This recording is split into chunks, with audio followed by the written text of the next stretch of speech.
आपण बघत आहात स्टार 9 मराठी, महाराष्ट्राचे नंबर 1 न्यूज चॅनल। बातम्या आणि जाहिरातीसाठी संपर्क मुख्य संपादक शिवाजीराव देवसरकर।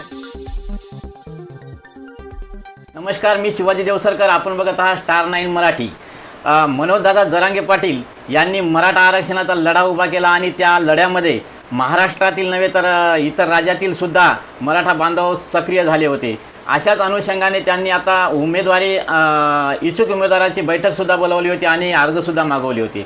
अशातच हदगाव हिमायतनगर मतदारसंघातील मनोजदादा जरांगे पाटील यांच्याकडून इच्छुक असलेले पप्पू उर्फ गणेश पवार पाटील पाचडकर हे आपल्यासोबत आहेत। त्यांच्यासोबत आपण आज चर्चा करणार आहोत। नमस्कार। नमस्कार। आपला परिचय? मी हदगाव हिमायतनगर 84 विधानसभा मतदारसंघातील गणेश उर्फ गणपत पवार, राहणार पाथर, तालुका हदगाव, जिल्हा नांदेड। मनोजदादा जरांगे पाटील यांनी जे उमेदवारीसाठी अर्ज भरायला सांगितला होता त्यासाठी मी आज अर्ज भरण्यासाठी हदगाव इथे आलो आहे। तुम्ही आज अर्ज दाखल केला। मनोजदादा जरांगे पाटील यांनी अर्ज भरण्यास सांगितले होते। ज्यावेळेस आपण निर्णय घेणार ठेवावं का काय करायचं, तर अशा संदर्भामध्ये म्हणजे आज तुम्ही नामांकन अर्ज दाखल केल्यानंतर तुमच्यासोबत किती उमेदवारांनी अर्ज दाखल केले? आता माझ्यासोबत जवळपास एक 8 ते 10 जण इच्छुक उमेदवारांनी अर्ज दाखल केला। तुम्ही या लढ्यामध्ये मनोजदादा जरांगे पाटील यांनी जो संघर्ष चालू केला, मराठा आरक्षण, मराठ्यांना ओबीसीतून आरक्षण मिळावं, या लढ्यामध्ये आपण किती दिवसापासून काम करता? दादानी जेव्हा हा लढा चालू केला, जेव्हा मनोजदादा जरांगे पाटील यांचं साखळी उपोषण आंतरवाई सराटी ते सुरू झालं आणि तेव्हा तिथं लाठीचार्ज झाला। साखळी पिंपळगाव येथे लाठीचार्ज झाला। त्या टायमामध्ये जेव्हा जो लाठीचार्ज झाला आणि त्याच्यानंतर जी ठिणगी महाराष्ट्रामध्ये पडली, तेव्हापासून आम्ही सर्व आमची टीम, मी आणि माझ्यासोबतचे बरेचसे काही मंडळी मनोजदादा जरांगे पाटील जवळपास 14 महिन्यापासून आम्ही त्या संघर्षामध्ये सामील आहोत। या बरोबर आपल्या तालुक्यामधून आपण तुमच्या समवेत इतर जणांनीसुद्धा उमेदवारी मनोजदादा जरांगे पाटील यांच्याकडे मागितली आहे आणि त्यांनी ज्याच्या पाठीवर हात ठेवील तो उमेदवार आणि त्याच्या पाठीमागं सगळे उमेदवार जे आहेत ते आपले फॉर्म मागं घेऊन त्या उमेदवाराला निवडून आणण्याचा प्रयत्न करणार आहेत। पण उमेदवार हा स्थानिकचा असायला पाहिजे का बाहेर जिल्ह्यामधला असायला पाहिजे, हे मनोजदादा जरांगेपर्यंत तुमचा काय मेसेज राहील दादाला? मला फक्त दादांना एवढं सांगायचं, उमेदवार हा स्थानिकचा का असणं गरजेचं आहे, कारण स्थानिकचा उमेदवाराला स्थानिकचे प्रश्न सर्व माहीत राहतात। आता कसं आहे, जो स्थानिकचा उमेदवार इथला रहिवासी असणं हे तर कंपल्सरी आहे, कारण प्रत्येकाला आता दुसऱ्या ठिकाणचे जे उमेदवार उभे राहतील ते म्हणतील की तो स्थानिकचा नाही, असं नाही तसं नाही। आणि स्थानिकचा उमेदवार असणं म्हणजे आपल्या प्रत्येक प्रश्नाला ओघ देणारा, प्रत्येक प्रश्नाला हाक देणारा, कारण इथं तो स्थानिकमध्ये फिरलेला असतो। त्यांना प्रत्येक माणसाच्या गरजा माहीत आहेत की आपल्याला या माणसाला काय पाहिजे, प्रत्येकाचे त्याच्याशी नाव जुळलेलं राहते, म्हणून आपल्याला स्थानिकचा उमेदवार पाहिजे। दादांना फक्त मला विनंती करायची आहे की आपण उमेदवार देशाल तेव्हा आम्ही 100% निवडून येऊ। फक्त आम्हाला एवढंच विनंती करायची आहे की स्थानिक उमेदवार इथला प्रबळ दावेदार राहील, कारण स्थानिक उमेदवार देणं ही गरज आहे दादा। एवढंच या प्रसंगी आपणास मी सांगू इच्छितो। आणि आता मनोजदादा जरांगे पाटील यांनी लोकसभेमध्ये पाडापाडीची भूमिका घेतली होती। अशातच महाविकास आघाडीला यश आलं आणि सत्ताधारी जे महायुती होती हे महाराष्ट्रामधून त्यांचे खासदार जे आहेत ते घरवापसी करावं लागली त्यांना। अशातच आपल्याला निवडून आलेल्या खासदारांकडून लोकसभेमध्ये काय अपेक्षा होती त्यांच्याकडून तुम्हाला? दादांनी जेव्हा सांगितलं लोकसभेमध्ये, आम्ही जेव्हा अर्ज भरायसाठी दादापाशी गेलो उमेदवारी मागासाठी, तेव्हा दादाने सांगितलं की आपल्याला उमेदवार लोकसभेमध्ये आपण द्यायचा नाही, आणि द्यायचा नाही म्हणल्यावर आम्ही वापस आलो आणि दादाने सांगितलं त्याप्रमाणे आपल्याला या सरकारचा सुपडा साफ करायचा महाराष्ट्रातून हे ठरवलं आणि आम्ही 100% दादाच्या पाठीशी राहून प्रत्येक उमेदवाराला आम्ही पाळलं। म्हणजे असं नाही की सगळ्या तालुक्या सगळ्या जिल्ह्यामधले उमेदवार आज पाळले गेले, ते कोणामुळं तर मनोजदादा जरांगे पाटलाच्या इशाऱ्यामुळं। आणि जे उमेदवार निवडून आले, ज्यांनी ज्या उमेदवाराला निवडून दिलं आम्ही, ते उमेदवार आमच्या कुठल्याही कामी पडले नाही ना। मनोजदादा जरांगे पाटलाचे प्रश्न, दादांनी जे प्रश्न उपस्थित केले, कुठलाही प्रश्न त्यांनी संसदेत मांडला नाही आणि दादाला कुठलीही त्यांनी गोष्ट सांगितली नाही किंवा दादापाशी ते आले नाही। आले तरी नुसतं नावापुरतं आले, आपले एक फोटोशूट करण्यासाठी, बाकी त्यांनी कुठलाही प्रश्न जनतेचा मांडला नाही आणि मराठा आरक्षणाचा मांडलाच नाही। आता आपण बघू तर मनोजदादा जरांगे पाटील यांनी ज्या वेळेसपासून हा संघर्षाचा मराठाला ओबीसीमधून आरक्षण भेटावं त्यासाठी यांनी जे लढा उभा केला, त्यामध्ये आपले कुणबी सर्टिफिकेट बऱ्याच बांधवांना भेटले आणि लाभ झाला आहे। असे किती असतील आपल्या तालुक्यामध्ये की त्यांना अजूनसुद्धा शासनाच्या दरबारी येरजाऱ्या कराव्या लागत आहेत आणि टाळाटाळ अधिकारी टाळाटाळ करत आहेत? दादा असे किती, स्वतः मी माझ्या मिसेसचं कुणबी प्रमाणपत्र आहे. आता माझ्या मिसेसचं कुणबी प्रमाणपत्र मिळवण्यासाठी मला कमीत कमी जवळपास 8-9 महिने लागले. दादानी जेव्हा जसा लढा सुरू केला त्यापासून मी आज करत आहो. मी तर सक्षम असून मला एवढी वेळ जेवढी अडवणूक होत आहे, तर सर्वसाधारण माणसाचं काय, प्रत्येकजण त्याच्यासाठी त्रासलेला आहे. कारण सर्टिफिकेट हे भेटणं मुश्किल आहे. कारण इथे सर्व अधिकारी वर्ग हा वरच्या लेवलनं जो वरचे मुख्यमंत्री त्यांच्याच लेवलनं चालत आहे. म्हणून सर्व लोकांना इथं अडचण येत आहे. सर्टिफिकेट भेटत नाहीत. फक्त हे म्हणणं आहे की सर्टिफिकेट देत आहो, सर्टिफिकेट चालू आहे, पण असा कुठलाही लाभ होत नाही. कारण दादानी 100% सांगितलं होतं, दादा त्याच्यासाठी लढत आहेत, सर्टिफिकेट भेटत आहेत, पण सर्टिफिकेट आपली जी मूळ मागणी सर्टिफिकेट जी आहे ती सुद्धा मान्य होत नाही. कारण सर्टिफिकेट असून त्याच्यामध्ये काहीतरी त्रुटी काढून काहीतरी करून ते सर्टिफिकेट रद्द करण्याचा 100% प्रयत्न चालू आहे.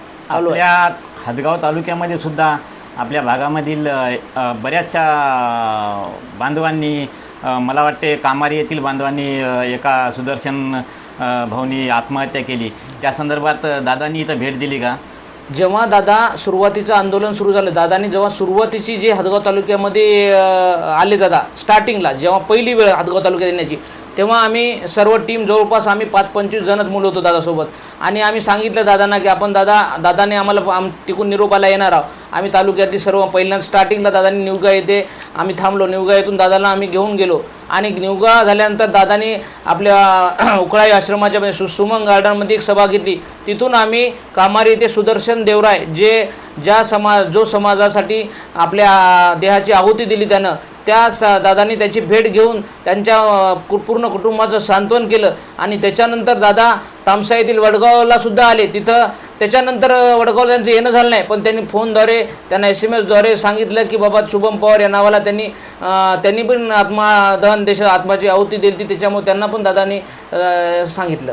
आता आपण बघत असाल तर मनोजदादा जरांगे पाटील यांनी मराठा समाजाला OBCतून आरक्षण भेटावं यासाठी धनगरांनासुद्धा आणि 18 पगड जातीतील समाजाला न्याय भेटावं ही भूमिका घेतली आहे. आपल्या हदगाव हिमायतनगर तालुक्यातील आपल्या परिसरातील 18 पगड जातीतील जनता ही आज कोणत्या याच्यामध्ये वावरत आहे? कोणत्या प्रश्न त्यांचे आहेत आजचे? दादा हा तो प्रश्न झाला आरक्षणाचा. धनगर समाजासाठी तर मनोजदादा जरांगे पाटलांनी पहिल्यांदा मुद्दा मांडला होता.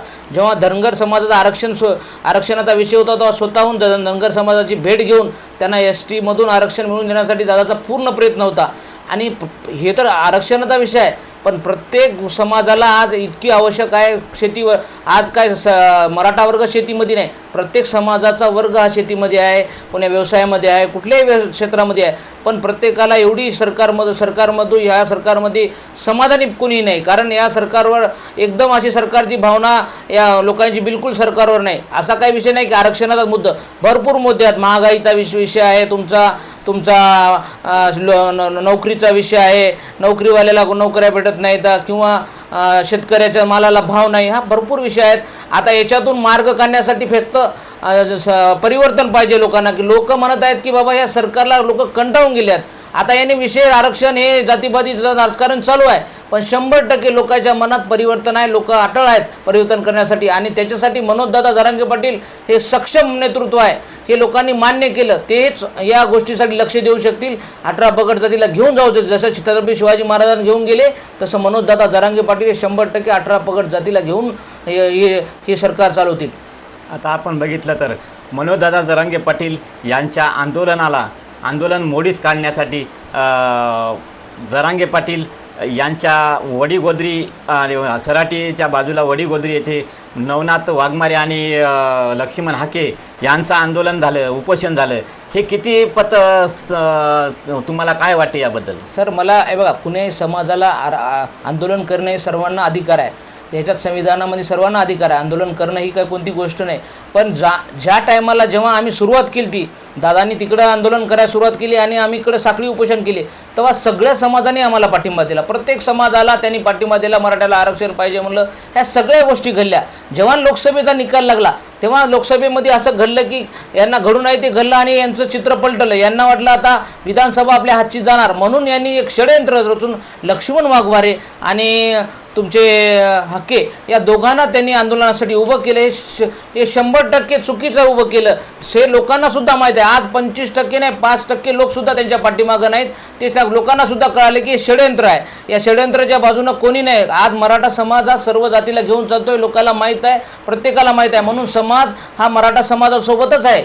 असं नाही की सर्व समाज हा इकडे तिकडे गेला, कारण समाज कुणालाही जातीभेद करणारा समाज म्हणजे मराठा समाज आहे. एवढंच या प्रसंगी मी सांगतो. आता हदगाव हिमायतनगर तालुक्यामधील आपण बघितलं तर आमदार आले, खासदार झाले, भरपूर या हदगाव तालुक्याला नेतृत्व भेटलं. तर एवढंच नाही तर आता कोणत्या परिस्थितीमध्ये रोडची अवस्था बघितली आपण, शालेय विद्यार्थ्यांच्या कोणता विकास नाही, याबद्दल आपण काय सांगाल? सर्वसामान्य जनता ज्या चिंतातूर आहे त्याबद्दल काय सांगाल? मला एक म्हणायचं, आपण जर उद्या मनोजदादा जरांगे पाटील यांनी आपल्याला जर उमेदवारी दिली, तुम्ही जर आमदार झाले, तर कशा प्रकारे तुम्ही पहिला तुमचा फोकस कोणत्या गोष्टीवर राहील, कोणते तुमची अडचण तालुक्यातील आहे ते सोडवाल तुम्ही?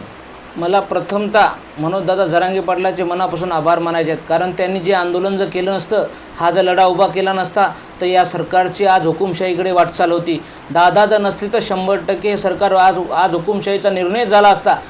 फक्त दादानी हे रोखलं. आज दादामुळे आपण सगळे सक्षम झालो, नाही तर या सरकारला कोणीही रोखू शकत नव्हतं. काँग्रेस असो, राष्ट्रवादी असो, सगळे एका माळाचे मणी आहेत. प्रत्येकाने आपले घरं भरले, पोट भरले, सगळ्यांनी आपली संपत्ती जमा केली आणि हे केलं. फक्त मला जर दादांनी उमेदवारी दिली तर पहिला प्रश्न मी मांडेल शिक्षण हा महत्त्वाचा घटक आहे. आरक्षणमध्ये शिक्षण आहे, कारण आरक्षण मिळालं तरच आपल्या मराठा समाजाला शिक्षणामध्ये वाव मिळेल, हे पहिला प्रश्न राहील. दुसरा प्रश्न म्हणजे जातीवाद हा मी पहिल्यांदा सुरूला बाजूला करेल, कारण प्रत्येक जातीला धरून आपल्याला राजकारण करायचं नाही, तर समाजकारण करायचं आहे. हे महत्त्वाचा मुद्दा माझा राहील. आणि जो सरकारने हे जे शालेय शिक्षण किंवा हे जे गव्हर्नमेंटच्या शाळा, आज प्रायव्हेट शाळेला छोट्या लोकांना एवढ्या परेशानी होत आहेत. जसं दिल्लीमध्ये बघा तुम्ही, गव्हर्नमेंट हॉस्पिटल अरविंद केजरीवालने जे केलं, समजा गव्हर्नमेंट हॉस्पिटलमध्ये गव्हर्नमेंट हॉस्पिटलचं प्रायव्हेट हॉस्पिटलचं आपल्या सर्वसामान्याला जे परवडेल, जे सर्वसामान्याला जे काही गोष्टी भेटतील त्या गोष्टी तिथं भेटल्या पाहिजे. किंवा जे शाळा आहेत मुलांच्या, गव्हर्नमेंट शाळा आणि प्रायव्हेट शाळामध्ये जो खर्च आहे तो गव्हर्नमेंट शाळेला, प्रायव्हेट शाळेला गरीब लोकांना जे शाळामध्ये आपण प्रवेश घेऊ शकत नाही, पण त्या शाळेचं रूपांतर गव्हर्नमेंट शाळेचं रूपांतर प्रायव्हेट शाळेत करून त्यांनी आम्ही ते करणार. कारण प्रत्येकाला समान दर्जा आम्ही देऊ, माझ्या तालुक्यामध्ये भेटून देणार. आता याच्यामध्येच आपल्या तालुक्यातील आपण समस्या मनोजदादा जरांगे पाटील यांच्यापर्यंत आपण पोहोच करूया आणि या ठिकाणी आपण या चर्चेला विराम देऊया. तुम्हाला येणाऱ्या काळात शुभेच्छा देतो आणि तुम्हीसुद्धा या चॅनलच्या माध्यमातून तुमच्या चाहता वर्गांना दिवाळीच्या शुभेच्छा द्या. मी प्रथमतः रयतेचे राजा छत्रपती शिवाजी महाराज यांना मानाचा मुजरा करतो आणि सर्व महापुरुषाच्या चरणी नतमस्तक होतो. आणि पुन्हा एकदा मराठ्याचे काळीज, मराठ्याचे संघर्ष योद्धा, मराठ्याचे दैवत मनोजदादा जरांगे पाटील यांनासुद्धा मानाचा मुजरा करतो. मनोजदादा जरांगे पाटील कट्टर समर्थक, गणेश उर्फ पप्पू पाटील पवार पाथर्डकर, सर्व हदगाव हिमायतनगर मतदारसंघातील सर्व जनतेस मी दिवाळीच्या खूप खूप शुभेच्छा देतो आणि थांबतो. जय शिवराय. आपण बघत आहात स्टार 9 मराठी, महाराष्ट्राचे नंबर 1 न्यूज चॅनल. बातम्या आणि जाहिरातीसाठी संपर्क मुख्य संपादक शिवाजीराव देवसरकर.